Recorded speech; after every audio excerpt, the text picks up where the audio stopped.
All right, welcome back to the Bob Tuskin Show. So, Popeye, we were up pretty late last night, huh? What was it, like 3 in the morning, 4 in the morning? Yeah, you bailed at about 4:15, and I was up till close to 6 o'clock. And what were we doing? Tell the listeners what happened. We were watching the Canadians act like a bunch of morons. And don't be mean to the Canadians. It's not about the Canadian people per se.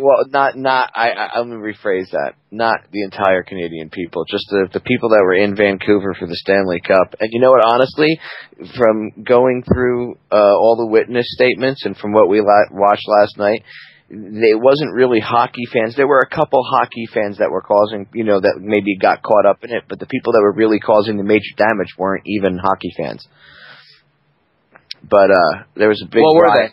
It was a black bloc. Exactly. Remember we talked about that? Remember we first saw it, and I said, wouldn't it be funny if the black bloc showed up, and then like an hour and a half later there's reports of the black bloc coming out of nowhere.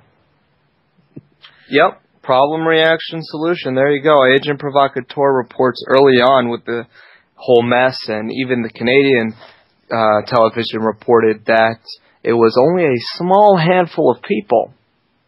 You remember the guy? It was 11:08 p.m. I clocked it, and he had said he was getting interviewed by the news reporter, and he said, I called the police on my cell phone at 10:45. So it was like 23 minutes had gone by already, and the cops still hadn't shown up yet and done anything.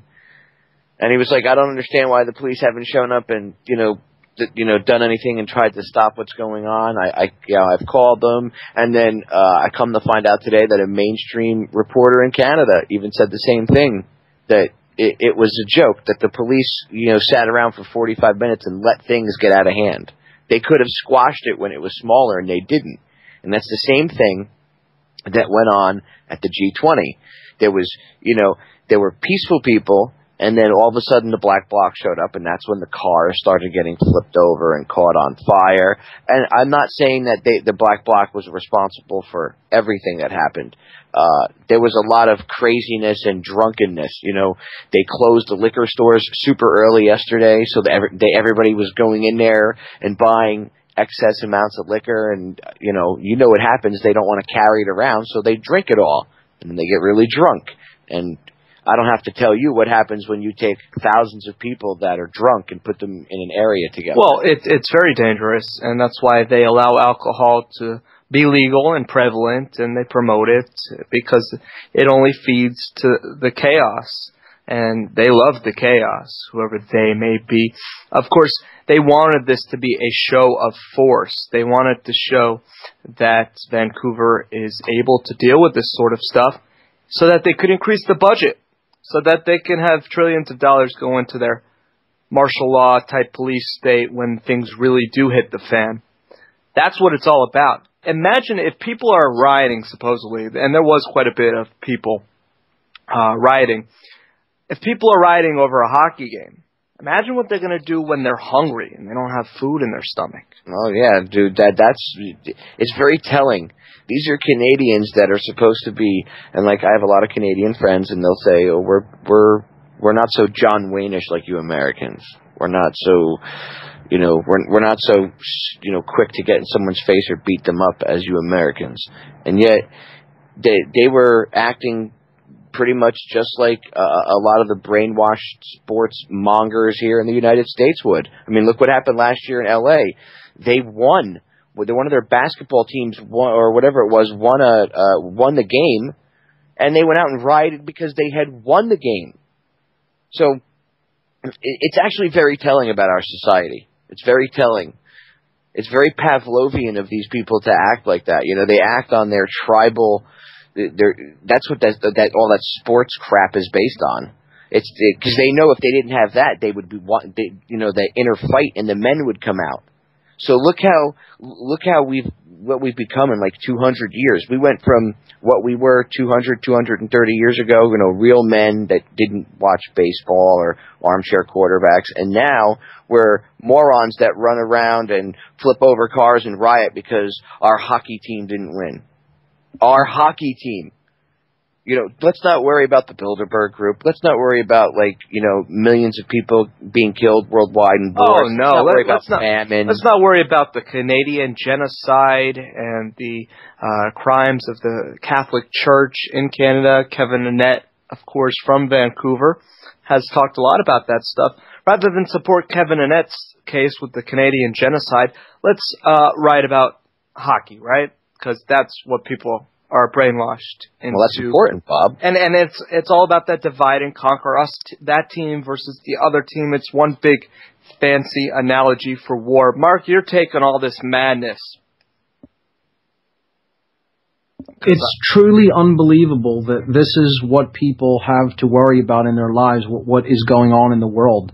But what it does show you underneath the surface psychologically, there is so much tension built up about the way that we're living. And subconsciously, at a deep psychological level, these people really know that they're in a cage worldwide. And they're looking for an excuse to lash out. So I think that's also coming up from underneath the surface at a psychological level, not necessarily from a conscious level, but it shows you that people's fuses are short and they're looking for an excuse to act out in any way possible because they know subconsciously how repressed they really are. So I think that's part of the dynamic that you're seeing, but I think largely it's just people who have way too much time on their hands to spend getting emotionally invested in something that is absolutely meaningless in their lives and thinking that it's something that is truly important or of real worth or value. Yeah, and it holds none of those things. I used to play hockey. I used to actually get some exercise playing hockey. And I'm from Florida, so we played street hockey mostly. One year I played ice hockey with an ice rink in my neighborhood that was built indoor, of course. And there was a lot of benefits from playing, I guess. It was good exercise, a lot of fun. But to obsess about the stuff, and I understand people got to get away from the doom and gloom of the New World Order once in a while, and I respect that. But to be, as you said, so invested in it, so emotionally attached to it, that you would participate in a riot blows my mind, and I know it blows the minds of my listeners as well. Well, there's the other side of that coin too, Bob, is the people that don't riot, but they get so emotionally invested in it that, they cry and break down if their team loses, like literally, like they lost a family member, or, they go out and they spend tens of thousands of dollars on sports, coats, memorabilia, hats. They dress their kids up. I've seen people name their children after football players. I mean, that's insane. To me, that's insane. To idolize somebody that throws around a pigskin. Look, I'm not making fun of anybody that's a jock, but I don't even think that professional sports should be, I don't think those guys should be paid for what they do. I'm sorry. All you do is play a sport. If I could get paid to go do something that most people do as a hobby or as a secondary thing, everybody would love that. But that's not reality, and that's why that stuff is, put out the way it is. It was what's his name? Orwell talked about it in his book, The New World Order. He said that they were going to build large stadiums, sports stadiums, and have sporting events to control the masses. Not too far off from what the Romans did with the Colosseum. Exactly. Circus. Exactly what I was going to say. I was just thinking about that. You're right. Crazy stuff, huh? Well, Rome's burning. Nero is playing his fiddle and going golfing, and he's not really worried about it because he knows the deal. What are you crying about, little Timmy? My football team lost. Oh, exactly. Well, that's so sad.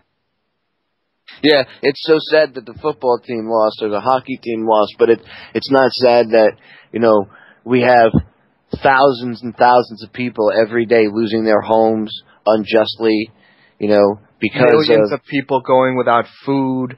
Because of our own officials, not because it's a foreign enemy, because of our own officials that we elect and idolize too. It's sickening. Exactly right. Folks, hold that thought. We'll be taking calls throughout the program tonight, so I will go to the phone lines in the next segment. 866-841-1065, toll free. Get out your crayon, write that down. 866-841-1065.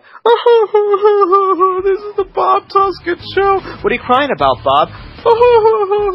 Well, are you crying about the fact that, I don't know, people are dying and our system's going to hell in a handbag and all the corruption in the world?